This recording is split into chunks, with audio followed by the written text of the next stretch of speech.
This is all a conspiracy. No, you know that it's a conspiracy, man. Rudy's Revelation. Google me, bitch! Google me! I'm an American. I have rights. Screw your freedom. Hey, everybody. Welcome back to the podcast. It is June 26, 2024. It is Tuesday. I am back from a brief hiatus. I was at a device-free wellness retreat. I'll talk about it more coming up or maybe tomorrow. Top stories, though, today and over the weekend.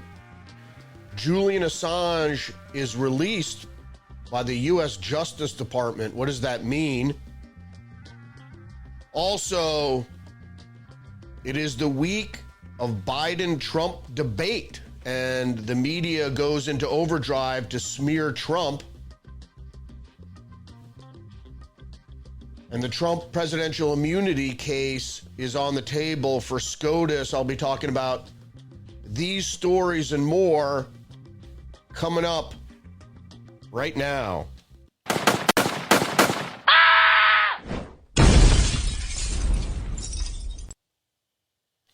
All right, so the first story up, I'm going to go into a little bit of mainstream media review. This is CNN Politics. Special counsel defends investigators' handling of Mar-a-Lago documents kept in haphazard manner by Trump. But we know what this is all about. This is a pre-debate smear by CNN, who is actually, and we're going to get into this in just a minute, that CNN is actually moderating the debate between Biden and Trump, and they're obviously biased and have allegiance to the Democratic Party. I mean, it is really the CIA NN. It's a propaganda network, a Mockingbird network directed by the CIA, all of it. There is not one dissenting voice on CNN, and we know that. And I'm going to get to that in just a second. But I'm just laying out here the fact that the mainstream media is going to be reporting, especially places like CNN and MSNBC, they're going to be reporting about how terrible Trump is to prime the pump, so to speak, before the debate. Another story here from the mainstream media, well, this is Market Watch, and it says Trump beats Biden for King of Debt title as market braces for crush of federal bonds. And it says here that Trump approved $8.4 trillion in new debt, while to Biden's 4.3. But what I have to point out here is, or what the story points out here, this is excluding COVID stimulus money. President Trump approved $4.8 billion in new debt to Biden's $2.3 deal, excluding the debt, the COVID debt. And I just want to go on to say that Trump did not issue more debt than Joe Biden. Joe Biden had in his first, they just have him, they have Joe Biden just at 4.3 in new spending. That was his first year. He had a $2.8 trillion budget plus 4-something trillion of COVID spending. So this is a game of fuzzy math here with Market Watch here. It isn't an accurate story, even though they go and excluding COVID stimulus money. President Trump approved 4 trillion in new debt to Biden's 1 point. So they're saying that Biden, even though there was $6 trillion in new spending in Biden's first term, they only have him spending $6 trillion in his first term, in his first year. They only have him spending $6 trillion of new debt overall. So I don't know where all that tax revenue comes that they're adding in. But what they're failed to mention in the story here is that they're adding in Trump's tax cuts as spending. And that isn't the case. Tax cuts are not spending. You don't spend money on tax cuts. It's not a give back. You're just cutting your revenue. And if you look at the revenue brought in, a lot of times tax cuts will increase tax revenue. So they add that in as somehow that's spending. Don't forget, tax cuts are not spending. You're not giving people money. You're not writing checks. You know, it's not a refund. You're not writing checks. You're just cutting the amount of taxes people have to pay. And that tends to stimulate the economy. But Market Watch doesn't put that in. They just add the tax cuts to Trump as some sort of spending. And then I don't know how they came up with that number for Joe Biden, that how much he added to the debt, because his COVID, and they're supposed to claw back some of that COVID spending, but Joe Biden had $4 trillion just in the first year of additional spending.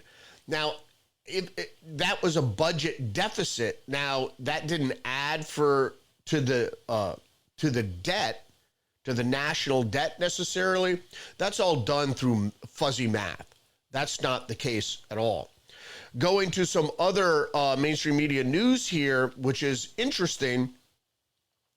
Why Justice Sotomayor's rare reference to Dobbs may be a warning for liberals. And she just went on to say the Dobbs majority, which she was in the dissent here, had asserted that its elimination of abortion rights does not undermine in any way other entrenched rights, such as involving contraception or marriage. The fact that she referred to this is correct, that the majority, which didn't include her, says it didn't undermine in any way entrenched rights, because it doesn't. And they're talking about entrenched rights as in, and these aren't even constitutional rights, contraception or marriage. Now, whether that's a right or not, I'm going to dissent there. But the majority had warned that because you take away abortion, obviously none of these things are corrected. And the mainstream media was going off and saying that the next thing, the majority is going to come after contraception. That's not the case. Or gay marriage, and specifically they mean marriage as in gay marriage, or same-sex marriage. That, of course, that's not going to be affected, because what does same-sex marriage have anything to do with abortion rights or contraception for that matter? The problem is people are using things like melapristone or melaprofistone or whatever it's called, the abortion pill. People are using that as contraception, and people were using abortion as contraception. They would basically have sex without contraception, and then they would get pregnant, and then they'd go, oh, we just get rid of the fetus, which abortion pro-life advocates are obviously against, because you're creating a life, then you're taking it away before it even has a chance. Moving on to other news. The Hill is reporting Supreme Court decision on Trump immunity, which they say may be coming this week. And they go on to say that the case leaves the high court considering the extent presidential immunity can shield a former executive from conduct during their time in office. And what I've said all along, and I'm going to go into again, is the fact is presidents have immunity from prosecution because they cannot conduct their power in office. They cannot make decisions with their hands tied, or one hand tied to their balls, so to speak, their hands tied behind their back. They can't be worried about, and the same thing with police officers with immunity, is you can't do your job correctly if you're worried about the fact that you may or may not be sued in civil court, or for that matter, or for language, or for that matter, to be criminally prosecuted for something that you may or may not have done before or after office, like the case in New York with Alvin Bragg. Presidential immunity is that. You can't be prosecuted for things you do in office, save high crimes and misdemeanors, which you can be impeached for, which in other words, you can be removed from office. But once you're removed from office, that doesn't mean that the criminal justice system could go after you for criminality. That's what the president has broad immunity from prosecution, without a doubt. And the fact that they're even, and this is considered during this case, it should throw all the other things under the bus. But the Hill is saying that the decision may be this week, just to drag this up right before the presidential debate. In my opinion, the president does have immunity for things he does in office. He can't be tried for murder and all these other things, or things he says or things he does. And this is, we're going to get into, or we did get into the documents case, or we will, that the fact is his documents, he was allowed to preserve documents as president of the United States. It's a Presidential Records Act. And he kept them in a secure closet. And he was approached by the Justice Department, I believe, or the Treasury, I forget who was policing that, and was told, oh, you need to do these other measures to make them even more secure, which he did. Joe Biden didn't have any right to take classified documents outside of office and to take them to his home or a University of Pennsylvania or whatever he was doing with the documents all over the place, unsecured in his garage, was never reprimanded or prosecuted for that, which, you know, he can't be prosecuted. He probably can't be prosecuted while he's president in office. That he could be impeached, very likely. But the fact is that after he leaves office, if he's still alive, he could be criminally prosecuted for retaining classified documents, which he didn't have any right to do. So the two cases are completely different. So the big news today is Julian Assange leaves jail on his way to enter plea deal with the U.S. This is from NBC News.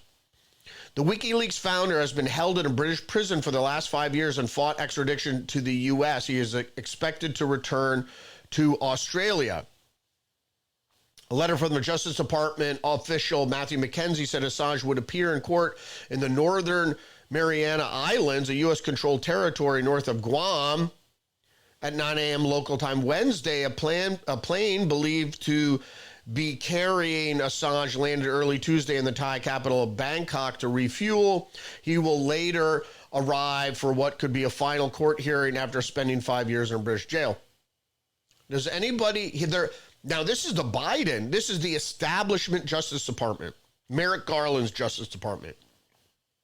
This is the establishment. Do you believe in this plea deal that they're going to let Assange go free? He is going to be in Australia. They do have extradition treaty in Australia to the U.S. So we have to consider that. But do you really think that he's going to a Five Eyes, a club of burn country, that he is not going to be subject to assassination with a heart attack dart? He's going to enter a plea.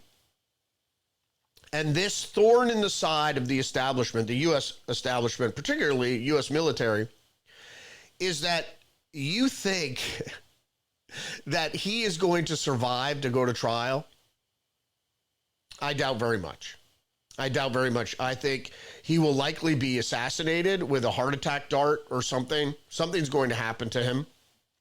He might not even make it back to Australia. He might be assassinated on his way to or from the hearing. He better have some very serious security, because he is a target for sure. And if he's convicted, I imagine he would run. He would never serve his time, even if the Australian government would have it to be so. Let's go back to the article really briefly, U.S. charges against Assange stem from one of the largest publications of classified information in American history, which took place during the Obama administration's first term. According to the government, Assange conspired with Chelsea Manning, a military intelligence analyst, to use his Wikileaks website to disclose tens of thousands of activity reports about the war in Afghanistan, hundreds of thousands of reports about the war in Iraq, hundreds of thousands of State Department cables and assessment briefs of detainees at the U.S. Detention camp in Guantanamo Bay, Cuba. All right, so let's just break this down very briefly. Okay, first of all, Assange didn't conspire with Chelsea Manning. All right, if you know anything about the Wikileaks website, you're allowed to upload documents. So Chelsea Manning uploaded documents. There is no evidence, mind you, that Assange conspired with Chelsea Manning. At the time was somebody else. Now he's a woman for some psyop reason. A military intelligence analyst. Chelsea Manning is a whistleblower. So what you have to understand here about the tens of thousands of activity reports about the wars is it documented illegal activity by Geneva agreement or whatever. The UN agreements about how militaries are supposed to, even though you have to understand is that the invasion of Iraq was illegal, as was probably the war in Afghanistan, the invasion of Afghanistan. And the State Department cables, all these things set up as what was known as the U.S. State Department and government knew about the illegal activity taking place in the military, illegal killings and so forth and so on, and did not try to stop it. They didn't necessarily condone it, but they were aware of it, and that way they're complicit with illegal military activity. That falls under whistleblowing. So, and since Assange is a publisher and not indeed the leaker, it's just like the Obama tried to hold the New York Times responsible or any other news outlet that might have published leaked material, whether it's the Pentagon Papers or whatever. If you look in history and precedent, you will see that whether it's Daniel Ellsberg or anybody else for that matter, is that when people leak stuff that shows illegal activity, they're under whistleblower status, not criminal status. So Chelsea Manning really was a leaker and not a spy or espionage or whatever they charged him with. That case was flawed. And I think part of his plea deal was you got to turn yourself into a woman as some sort of psyop, because the military is steeped in this transgender psyop. I just want to take this time right now to urge people to engage the channel, like, subscribe, leave a comment, share the podcast in particular. I just want to tell you also, YouTube gave me my first strike since I started simulcasting, actually simul posting. I had YouTube, my YouTube channel, pick up my audio podcast and already got my first strike for medical disinformation, for simply stating what was obvious way back in 2021, that a certain medical procedure was not safe and effective. And you know what I'm talking about. So this might be picked up on YouTube because I have all the podcast episodes are funneled to YouTube. So I'm just going to use, vague language or coded language to let you know what the hell we're talking about. Even though Kansas, at this very moment, has a lawsuit against a certain corporation for misleading the public with their statements, particularly about safety and effectiveness of certain things, which were neither. All right, we're going to move on to other stories here. This is from People Magazine, and going back to my original premise is that the mainstream media is smearing Trump. So CNN anchor takes Trump spokeswoman off air for attacking network's debate moderators. Ma'am, we're going to stop CNN's Casey Hunt, cut off Carolyn Levitt as she made disparaging remarks about Jake Tapper and Dana Bash instead of answering a question about Trump's debate strategy. First of all, it wasn't an attack. She didn't say anything disparaging about Jake Tapper. She said he was biased. Is that an attack? That's obvious. And what she basically said was anybody could Google Jake Tapper and find out the disparaging and untruthful and frankly propaganda that Jake Tapper was spewing about Donald Trump. That a majority of the U.S. population, their political nightmare is over when Biden supposedly beat Trump. Among other things, like they don't air things Trump says, and they take things out of context. Like we know the fine people on both sides thing, all lies, suppressing the laptop story, going along with the Russia hoax, on and on and on, the P tape and all this stuff. So we know CNN is really CIA. They're what they are is assets, if not direct operatives of the intelligence agencies engaged in a propaganda psyop with the people there. Going back to the story, when Hunt 39 asked Levitt 26 how the former president would be preparing for the debate, which is a legitimate question, Trump's spokesman said President Trump knows what he wants to say and is going to relay his vision to the American people to make the country strong, safe, secure, wealthy again, of course. And he has been doing that across the great nation to all corners of the country. Levitt continued. And that's why President Trump is knowingly going into a hostile environment on this very network on CNN with debate moderators who have made their opinions about him very well known over the past 8 years of their biased coverage against him. So because they're debate moderators, they're fair game for not attack, but for commentary about the debate. She asked Levitt about how Trump is preparing for the debate. That's why President Trump is knowingly going into a hostile environment on this very network, CNN. She's saying it's a hostile network, which it is to the Trump presidency or in the Trump campaign, with debate moderators who have made their opinions about him very well known, which they have, over the past 8 years, and their biased coverage against him. Again, not an attack, it's biased coverage. And why it was a biased coverage? Because they've openly lied about Donald Trump. And not only Donald Trump, but Donald Trump supporters like Nick Sandmann, which they got sued over for defamation. Of course, this is not surprising whatsoever. CNN is not a legitimate news network, and she was pointing that out. But she didn't use attack language. She just said CNN's coverage of Donald Trump, particularly with these two anchors, have been biased, and it can be proven. And these biased network anchors are going to be moderating the debate. So what she's saying is that Trump is preparing for the debate by knowing he's going into a hostile environment, but it's going to have an unfair advantage to Joe Biden, without a doubt. Moving on to other news, the Washington Examiner, this is from a few days ago.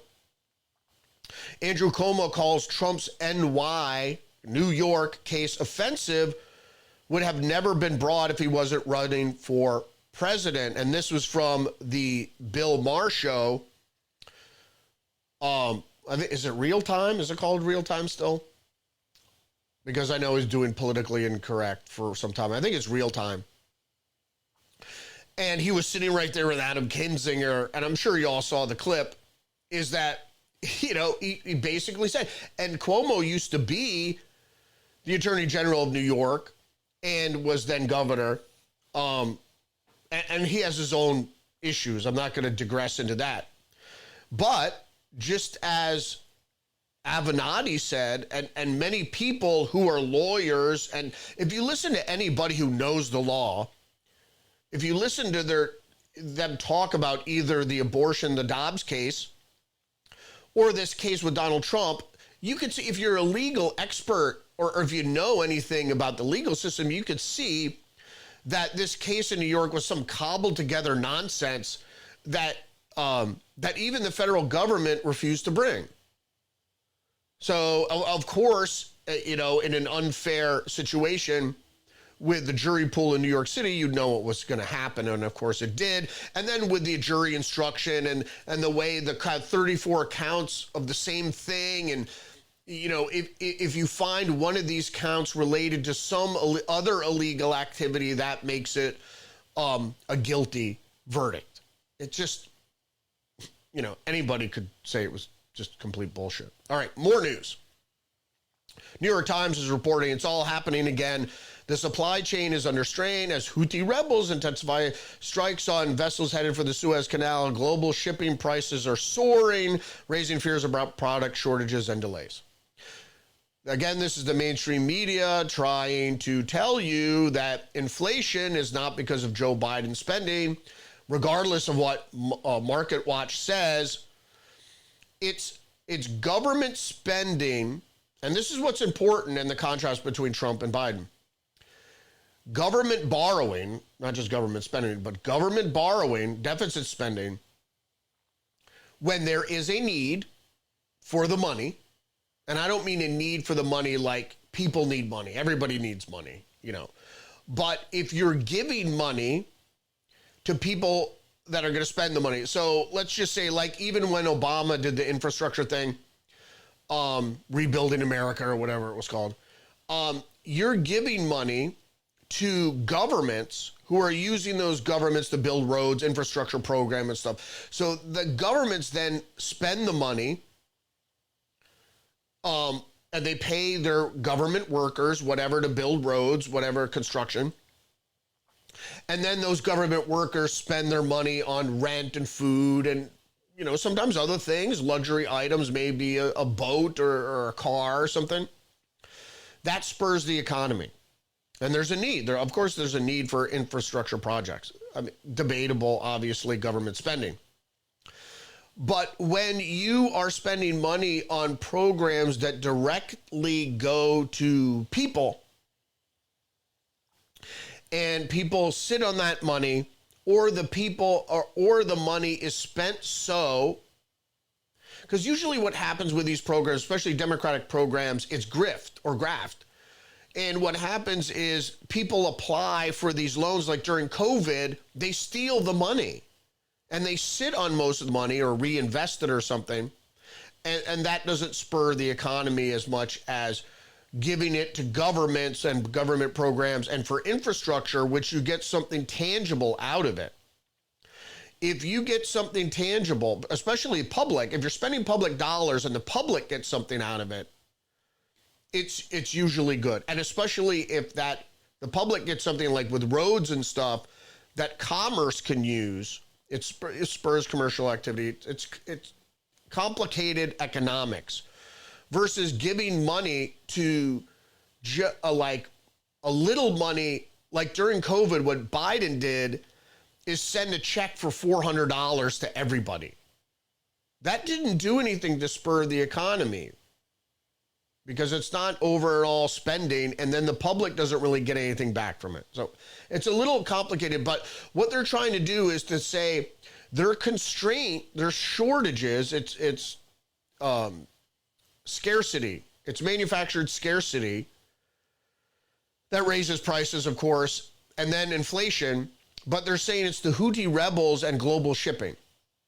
Very unlikely. All right, moving on to another New York Times article, how a Venezuela leader,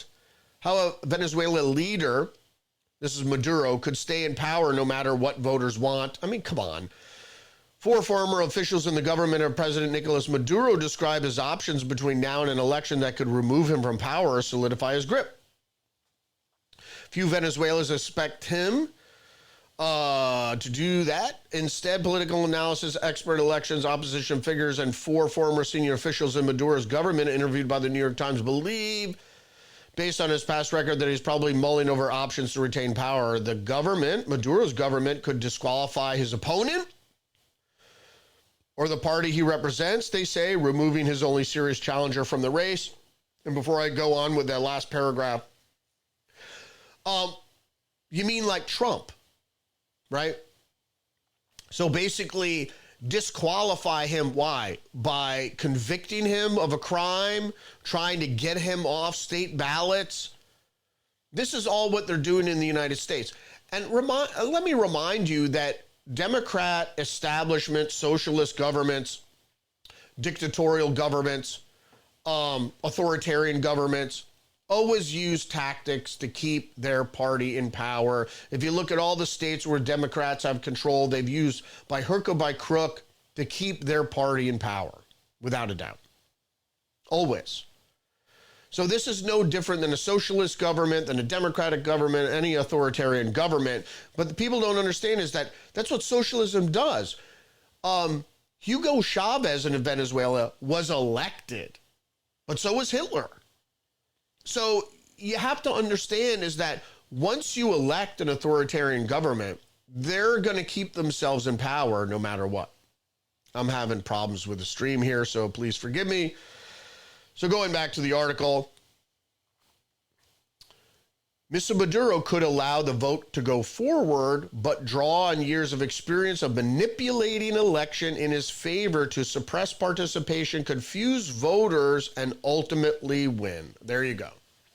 Isn't that what the establishment is doing in the United States?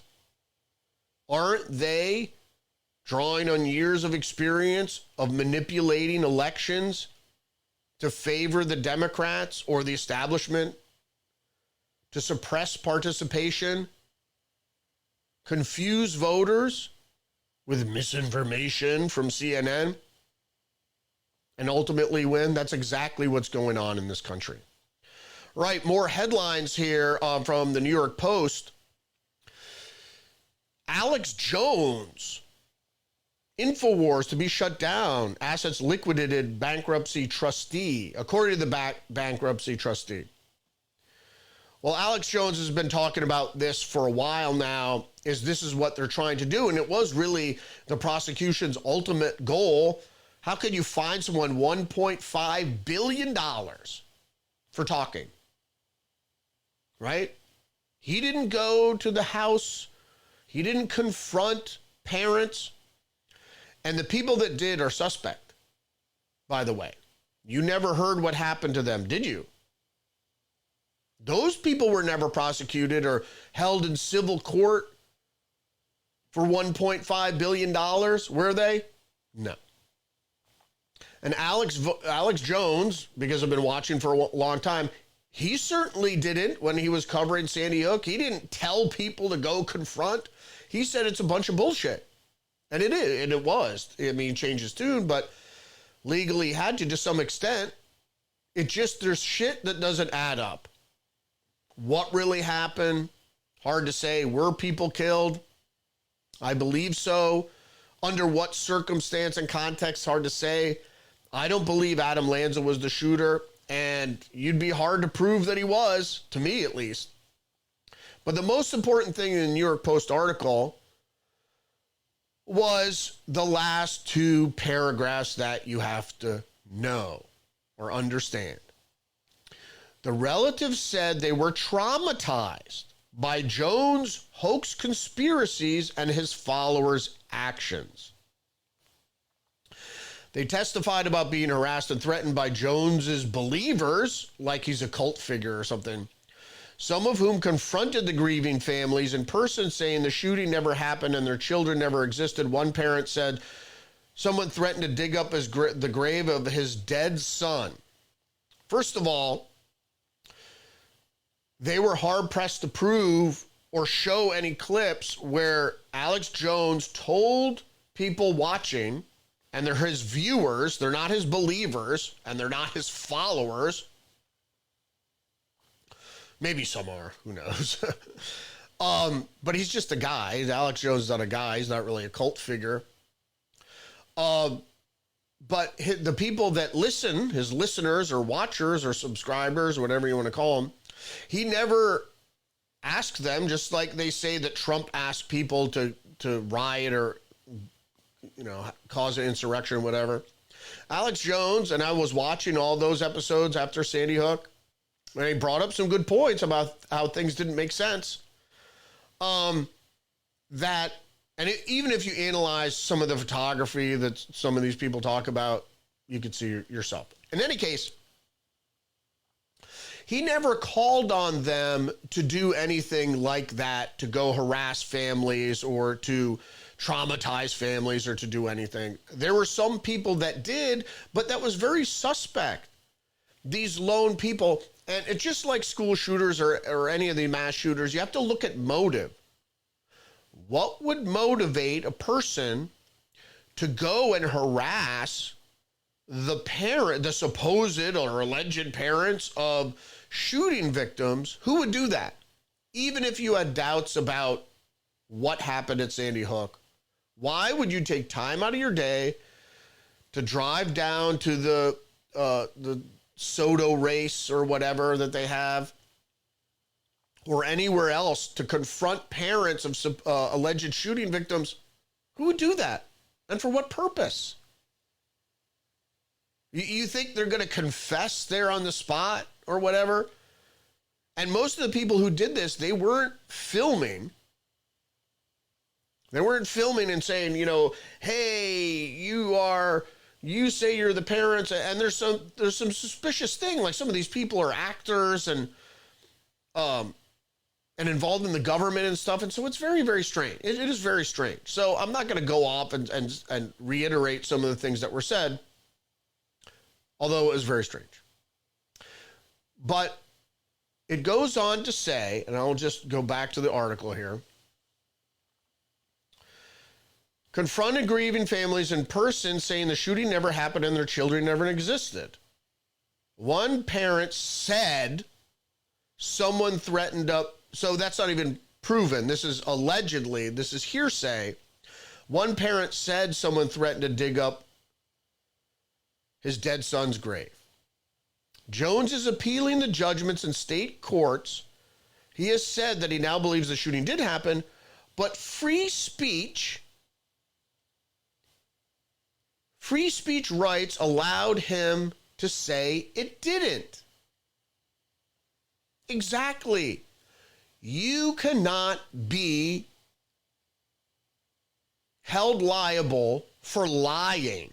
People lie all the time. Lying is not against the law unless you're committing perjury. If you lie under oath, particularly in a court proceeding or in a government interview, you could be held for perjury. But this isn't that.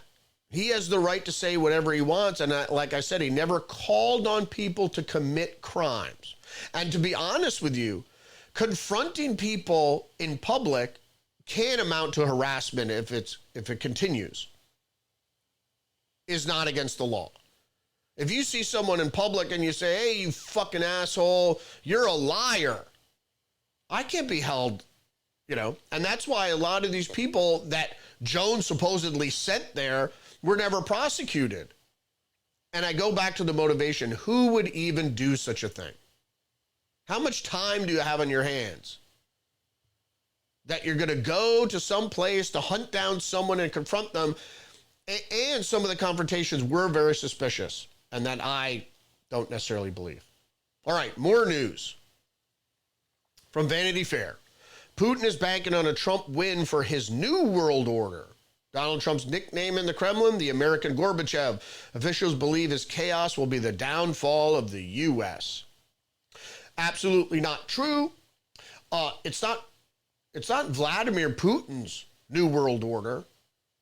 Actually, the new world order is not Vladimir Putin's new world order. The new world order is a global corporate authoritarian world order that was supposed to involve the Chinese, and particularly the Chinese model, that the government model that's in place right now, which is communism just a little bit short of fascism. And that's what they were trying to get a socialist model that worked, and it has to be a hybrid of capitalism because the corporations need capitalism, and capitalism works economically. And so they needed that hybrid authoritarian model that they failed to create over the ages. Statism, fascism, socialism, communism has never worked. So now they figured out a model that worked, and now the Chinese decided, we don't need you. We've got the model that works. We don't need you. And so they double-crossed the corporate oligarchy, and now the corporate oligarchy is trying to ram them back in. But the BRICS and the alternative to the West was created by the West. And the reason is individual liberty must end, and that is a pillar of Western civilization. So they need to get away from that, because you can't have individual liberty, because it only takes one free man to bring down authoritarianism. Usually with the truth of a mocking criticism, mocking dissent. And that's why they banned that in communist China. Just going back to the article here, it's just to lead. The author here says, who is the author?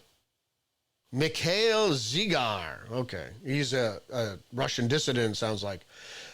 Or maybe he's Ukrainian. I don't know which moment in American history Donald Trump imagines when he says, "Make America Great Again." I do. That is the moment, well, really the constitutional moment where it was codified individual liberty, that despite the mob rule of the democratic elections and the democratic process, the ballot, was offset constitutionally by making sure that each person in the U.S. has individual liberty. I think that moment, when he says, "Make America Great Again," that's the moment. So going back to the story, he has never given a clear answer in any speech or interview. I just did. But I know exactly which moment Vladimir Putin imagines in his own vision for Russian greatness. It's February 1945, when Stalin, Roosevelt, and Churchill divided the world in Crimea. That very well might have been. But that technically is the old world order. That's not the new world order. So Vladimir Putin wants to go back to 1945. First of all, that involves the Soviets, which were communist, and Russia isn't communist anymore. They keep trying to make that allegory, and that's why they had things on TV like The Americans and stuff like that, trying to revive in people's mind that Russia is still communist and authoritarian. They may be to some degree authoritarian, but they're much more free than they ever were under communism.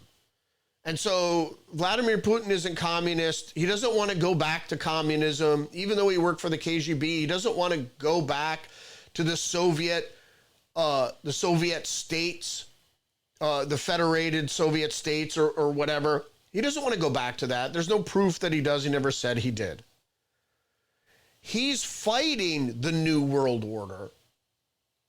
And you're saying he wants to go back to the old world order.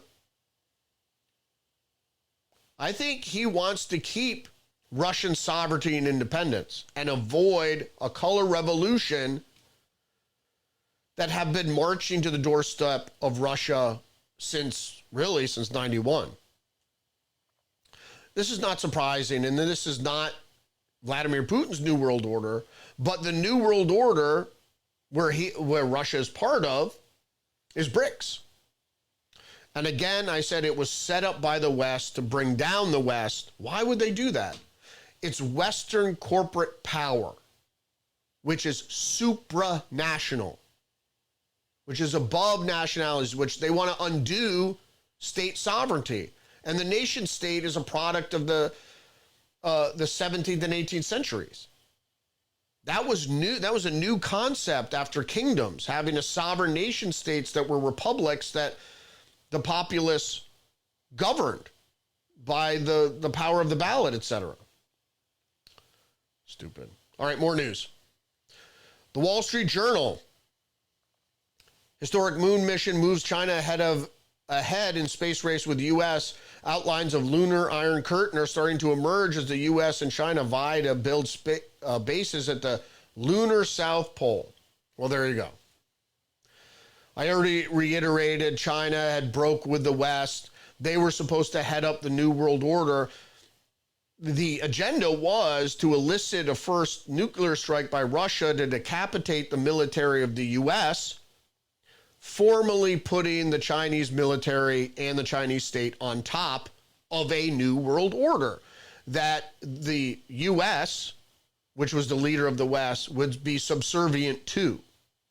And they try to make it, everything will be dealt with in a UN court, and it'll be a global, it would still be a corporate global hierarchy, but it would be the global state would rule over the nation states and decide, like they do with immigration and all, and the World Health Organization, what is what, over the nation states, which in a hierarchy, China would be on top.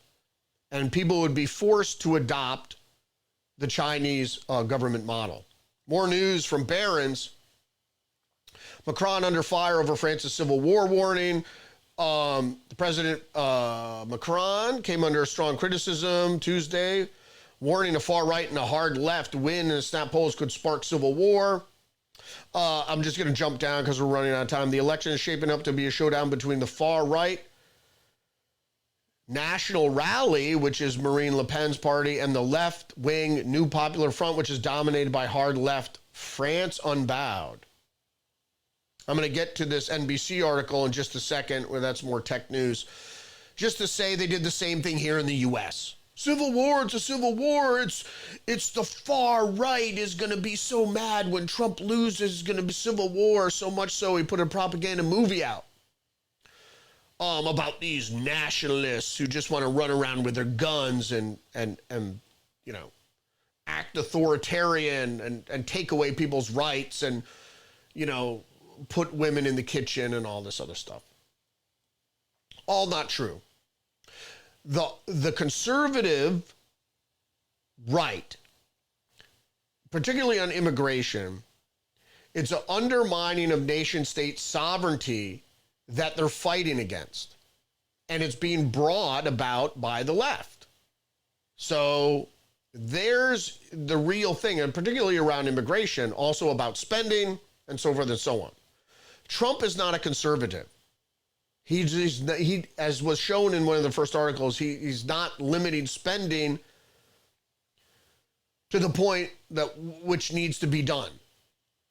There needs to be a severe drawdown in spending, without a doubt. All right, more news. NBC News, U.S. In tech news, U.S. record labels are suing AI music generators alleging copyright infringement.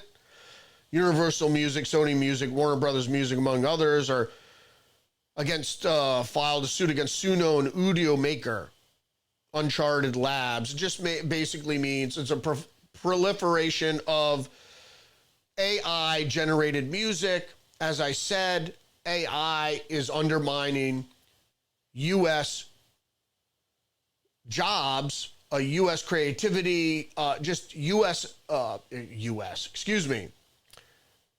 human endeavor, creative endeavor, employment endeavors, careers, and such and so on, because they want to steal away the creativity from humans, from humanity, and give it to the computers, because the corporate oligarchs don't want to pay people to do it.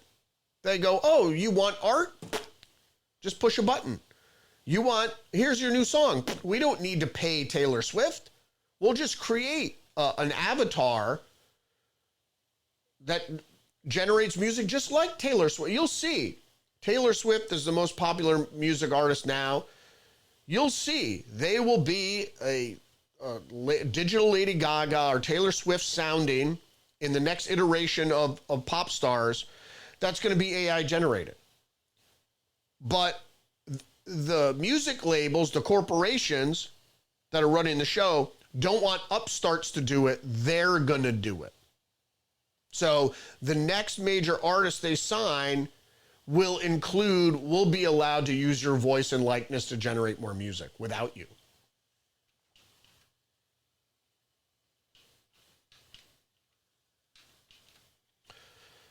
All right, have a little technical difficulty here. Just bear with me. Okay. I just zapped out there. Wow. Please stand by. Technical difficulty. Thanks for joining me today. Please engage the channel. Like, subscribe. I need a little bit of engagement. I love the views. I love everybody joining me. Please engage the channel. Give me a thumbs up or leave a quick comment. Any opinion you might have on some of the many stories we covered today. I cover the most news out of any other podcast, so that's the gist here. Covering the most headlines and trying to discuss just briefly and drill down in some of them, but cover the most headlines than any other podcast. I know people talk about a lot of different stuff. I try to talk about the most stuff and give a little insight into each news story. So thanks for joining me today. Like I said, please subscribe and share the podcast, and give me a thumbs up or some sort of engagement, a little comment, what have you. And as I said before, my YouTube channel is under threat once again for more strikes for medical misinformation. You can just imagine what it is. Even though, like the state of Kansas is suing a certain corporation for misleading statements about their product, which is provable. So, but join me anyway or go over to my YouTube channel. Also check out my other website, libpop.org, learn about libertarian populism. And don't forget, I try to go live on Rumble every day at 10 a.m. Sometimes it's 10:15. I think it's 10:15, 10:30 today. I think we're at about 40 minutes. I'm not watching the time. So stay hip to the trick. I will see you tomorrow. I might get in touch with Perry tonight for another episode of Tuesdays with Perry. So stay tuned for that. But stay hip to the trick. Respect. Google me, bitch! Google me! You can't handle the truth. The new world, the new world order.